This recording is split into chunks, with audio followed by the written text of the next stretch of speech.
Oui, C'est bon.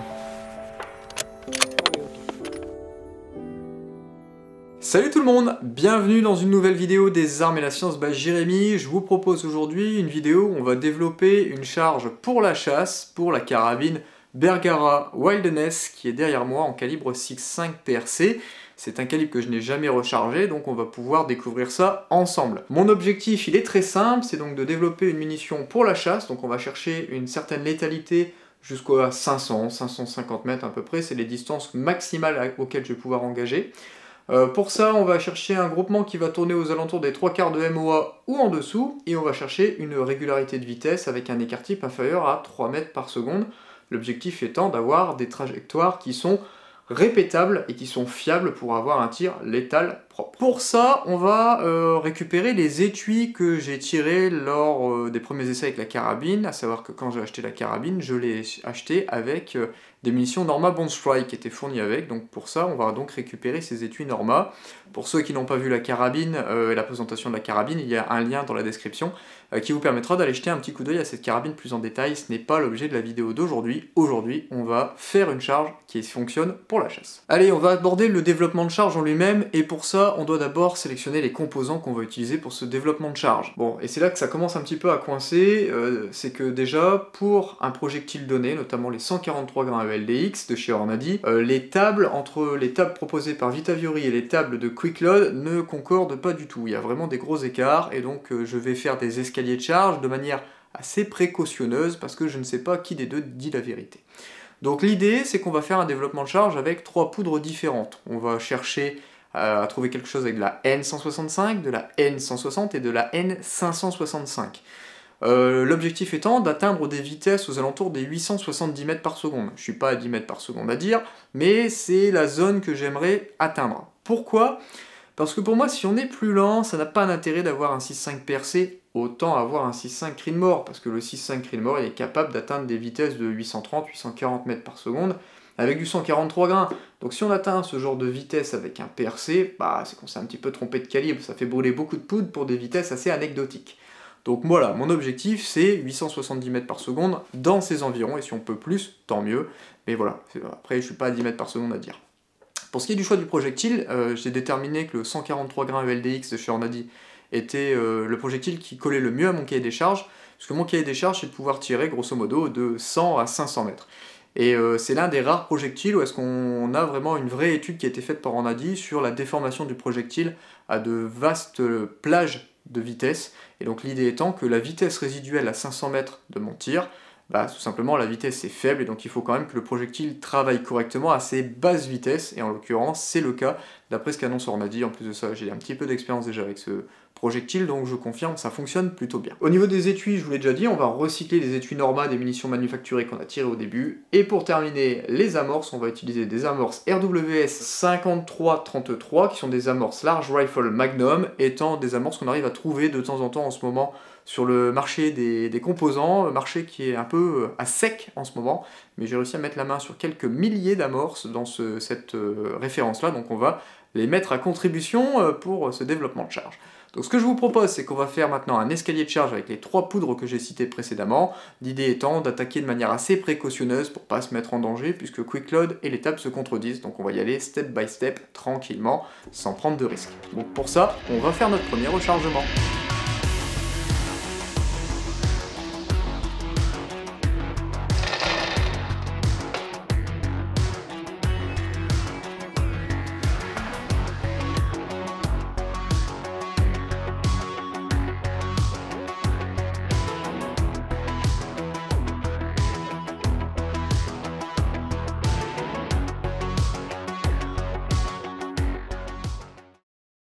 T'es toujours pas abonné? Allez, hop hop hop, on s'abonne, on clique en bas sur s'abonner, et surtout on clique sur la cloche. Même vous les abonnés qui avez oublié d'appuyer sur la cloche, au moins vous aurez une petite notification qui vous permettra de vous tenir au courant lors des sorties des nouvelles vidéos. On continue la vidéo. Ok, donc voici les résultats. Donc ici on a la cible qu'on avait positionnée à 100 mètres, avec ici les groupements, enfin les essais d'escalier de charge qu'on a fait en N165, ici en N560, et ici en N565.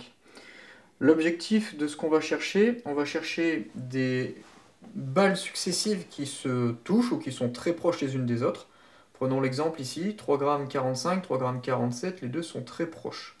Une fois qu'on a vérifié ça, on regarde si les vitesses de l'une et de l'autre étaient très proches également. Et pour ça, on bascule sur les mesures de vitesse, et on voit que la 3,45 g était sortie à 846, la 3,47 g à 851.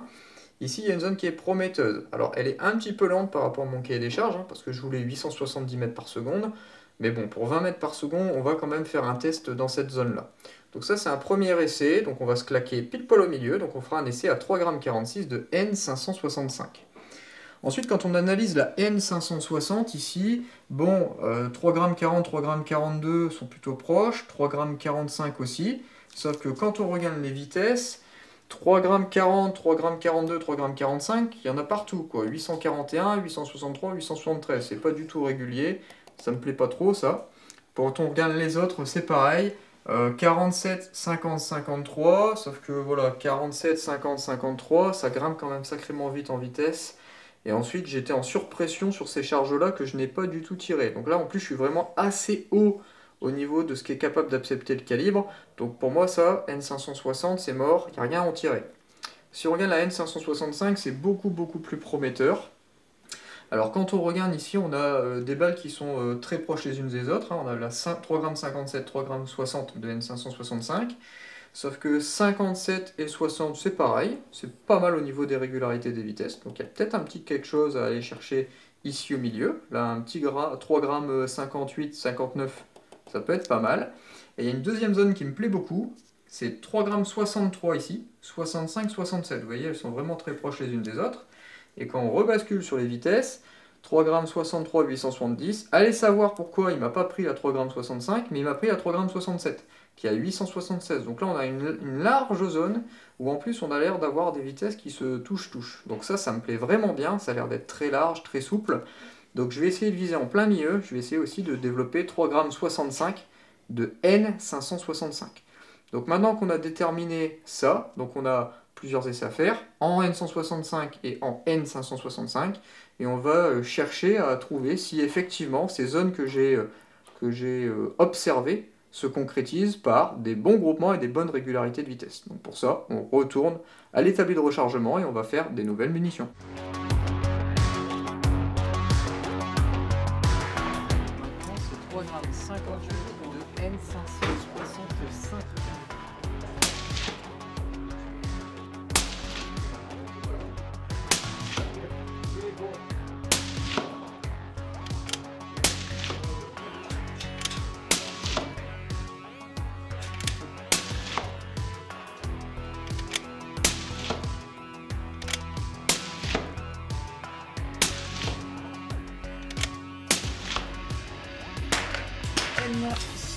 N165.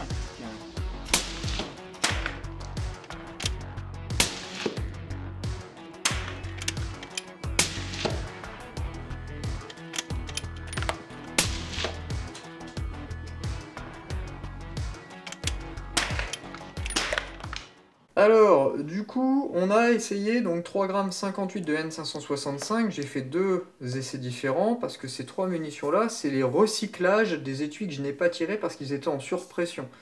Donc là, c'est pour ça que je mets 0 neck tension. C'est parce que tout simplement, vu que j'ai enlevé les projectiles, j'ai remis les nouveaux, ils tenaient à peine. Et on voit du coup, le groupement n'est pas incroyable, 27 mm, c'est pas acceptable. Par contre, les mêmes munitions avec une tension de coller convenable, on avait un groupement 19 mm, c'est dans mon cahier des charges des 3/4 de MOA, vitesse 870 mètres par seconde, un écart type à 2,36, c'est pas mal. Donc si on revient sur nos zones ici, cette zone-là ici qu'on a testée, le milieu ici, 3,58 g, c'est pas mal, c'est acceptable. Et vous voyez, j'étais à 870 mètres par seconde dans mes essais, quand là au matin j'étais à 860, tout simplement voilà, monter en température, plus mon canon qui accélère au fur et à mesure parce qu'il s'encarbone et puis parce que le canon est neuf. Donc en plus c'est bien, au niveau des vitesses, je suis dans mon cahier des charges, pile poil à 870. Ça me plaît vraiment bien. Ensuite, la charge d'à côté, c'est 3,65 g de N565. Pour rappel, c'était la charge qu'on avait déterminée ici, au milieu des autres. Donc celle-ci, elle me donne un groupement de 18 mm, une vitesse moyenne de 881 et un écart type de 3 mètres par seconde. Donc ça c'est pareil, ça colle parfaitement à mon cahier des charges. le groupement bien inférieur à 3/4 de MOA, la bonne vitesse, l'écart type il est bon. Donc ça c'est pas mal. Ensuite, dernière charge, donc là c'était avec de la N165, 3,46 g. Pour rappel, le 3,46 g vient du milieu de cette zone qu'on avait déterminée ici. À l'époque, enfin le matin, les essais m'avaient donné une vitesse moyenne de 850. Là vous voyez on est arrivé à 868. La preuve que mon canon est encore en train d'accélérer, mais il y a aussi le phénomène de montée en température qui joue sur la vitesse de sortie. Donc là c'est intéressant, on est en plus dans le cahier des charges. Seul problème étant l'écart type, qui n'est pas assez bon pour moi, 4,3 mètres par seconde, ça ne convient pas. À savoir qu'ici on a 4 balles. Donc c'est pas trop mal quand même pour un groupement de 4 balles, 14 mm, le seul problème étant les écarts types. Donc ma conclusion de tout ça, c'est que je pense que la charge que je vais utiliser pour aller à la chasse de manière régulière, ce sera celle-ci. Ce sera celle-ci parce qu'elle est un petit peu plus soft sur le canon que celle d'à côté, les écarts types sont bons, le groupement 19 mm il est tout à fait acceptable pour de la chasse. Donc je vais, dans de futures vidéos peut-être, essayer de creuser encore un tout petit peu plus autour de ça, mais déjà c'est parfaitement convenable pour un usage chasse. C'est juste moi qui suis assez perfectionniste, qui est jamais content de quoi que ce soit. Mais ça résout bien notre problématique initiale. 6,5 PRC, je suis sur la 434 mètres. Donc élévation 7,6 MOA. 7,5. Vert. Oui, impact. Ok, 530 mètres. Donc élévation, on avait dit 37, j'y suis. Impact, il est bien. Non, il est bien. Allez, on va sur la 600 mètres. Vert. Vert.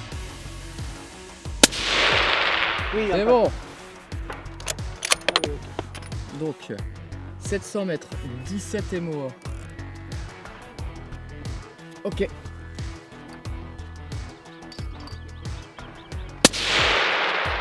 Impact bas. Tu vois donc il fallait bien ça. Donc ouais, j'étais en dessous. Et bien voilà ce qui conclut cette vidéo, en tout cas les résultats sont à la hauteur de mes expériences, je suis très satisfait des groupements réalisés avec cette carabine qui est pourtant extrêmement légère sur un petit calibre Magnum. Voilà, franchement aujourd'hui je ne suis pas du tout déçu des résultats de cette Bergara. Donc maintenant je peux en toute confiance aller faire quelques tirs de chasse, on va quand même néanmoins s'entraîner un petit peu sur la canne de perche en attendant pour être certain d'avoir parfaitement la bonne gestuelle et une bonne régularité avant de tirer sur quoi que ce soit. Et puis je vais aussi également vérifier que sur des séries un peu plus grosses, 5 coups, 10 coups, que tout est très stable et qu'il n'y a pas de problème de flyer ou quoi que ce soit, puisque je ne peux pas me permettre un flyer à la chasse. Voilà ce qui conclut cette vidéo, j'espère qu'elle vous a plu. Si vous n'êtes toujours pas abonné, abonnez-vous, et je vous dis à très bientôt dans une prochaine vidéo. Ciao ciao.